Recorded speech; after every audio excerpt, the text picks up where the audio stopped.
थकते थकाते कर रहे हैं, गाड़ियों में भी थक जाते हैं, ऐसे सोते हैं कि बेहोश हो गए। उस परिक्रमा को संत भगवान थे एक 800 साल पहले, श्री चतुर चिंतामणि नागाजी महाराज। एक लंगोटी पहनते थे और उनकी जटाएं थी जो जमीन तक थी, और वो प्रतिदिन 184 कोस की परिक्रमा पैदल करते थे अपने योग बल पर, जिसमें फिक्स था उनको कि मथुरा में जमुना जी में स्नान करके भोर में और परिक्रमा शुरू करनी के यहाँ गिरिराज जी में श्रृंगार का दर्शन करना है, कामा में ये करना है, ऐसे करके उनका फिक्स था। और परिक्रमा करके फिर अपने इस स्थान पे आ जाना और फिर भजन करना। तो एक दिन उनकी जो जटा थी वो यहीं पे स्थान पे झाड़ी थी, उसमें उलझ गई। अब उलझ गई तो महाराज संत भगवान रुक गए। एक दिन हुआ, 2 दिन हुआ, अब आगे बढ़े तो कुछ प्रसाद पानी भी हो, अब कुछ नहीं। तो अब जब संत कष्ट में तो ठाकुर जी भी कष्ट में।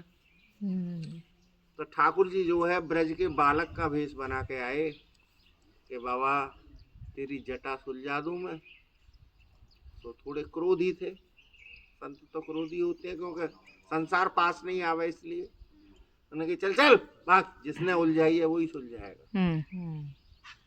और 1-2 दिन निकले, ठाकुर जी अपने रूप में आ गए कि बाबा अब तो मैं सुलझा दूं। अब कौन है तू? कि मैं कृष्ण हूँ।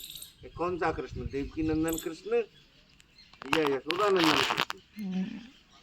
बोले कि मैं यशोदा नंदन हूँ। तो यशोदा नंदन तो बिना किशोरी जी के कभी आता ही नहीं है।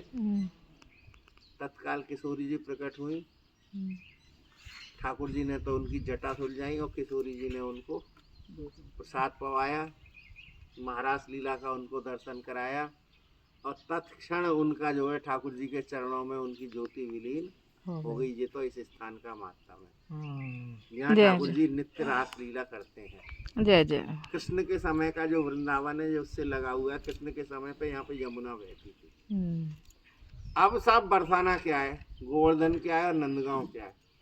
जब भगवान ब्रज में लीला करने को आने को हुए तो सभी देवी देवताओं के मन में आई, भैया हम भी ब्रज में जाकर रहेंगे और भगवान की लीलाओं का आनंद लेंगे।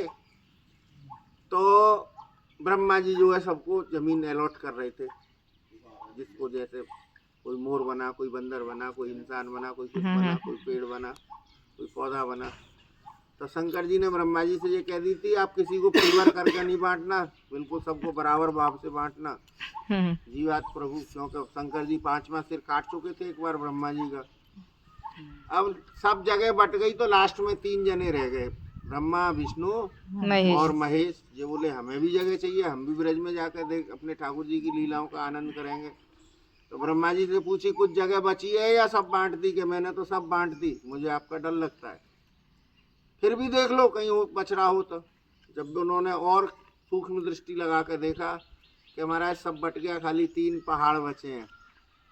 तो जो गोवर्धन का पहाड़ था वो तो नारायण ने ले लिया कि भैया इसकी हम पूजा करेंगे और करवाएंगे और इन्हीं पे अपनी गौचारण की लीला करेंगे, इनका नाम हमारे नाम से ही पूजा जाएगा। ब्रह्मा जी की बहुत इच्छा थी कि मैं राधा रानी की बाल लीलाओं का आनंद लूं। तो बरसाने में पहाड़ में 4 चोटियां हैं, दानगढ़, मानगढ़, भानगढ़ और बिलासगढ़, जिसमें भानगढ़ पे आप सब दर्शन करके अभी आए हो, जो निज महल है। तो ब्रह्मा जी के कितने सिर हैं? 4। और बरसाने में पहाड़ की कितनी चोटी है? 4। तो बरसाने में ब्रह्मा जी पर्वत रूप से निवास करते हैं। बचे शंकर भगवान, तो शंकर भगवान से बड़ा कोई वैष्णव नहीं है, वैष्णवा नाम जता संभो। शंकर भगवान बोले यार हमारे प्रभु हमारे ऊपर अपनी बाल लीला करेंगे, इससे अच्छा क्या है। तो नंदगांव का पर्वत जो था वो शंकर भगवान ने ले लिया। ऐसे करके ब्रज में तीनों देवता जो है पर्वत रूप से निवास करते हैं। जी मैंने आपको बरसाने की लीला बताई कि बरसाना क्या है। जय जय। भाई राधा रानी 4 साल तक तो रावल में रही। जब उनके पापा जी रावल से बरसाने आए तो जो ब्रह्मा जी के नाम से पहाड़ था, इसको बोलते हैं ब्रह्माचल पर्वत, बरसाने के पहाड़ को।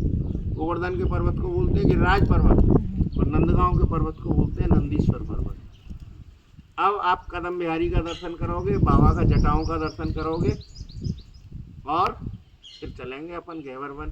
जी। और जहाँ आज का ब्रज यात्रा का 5वां दिन है, छठा दिन है, छठे दिन का यही संकल्प करो, थोड़ी थोड़ी ब्रज रज लो, हाथ में दक्षिणा लो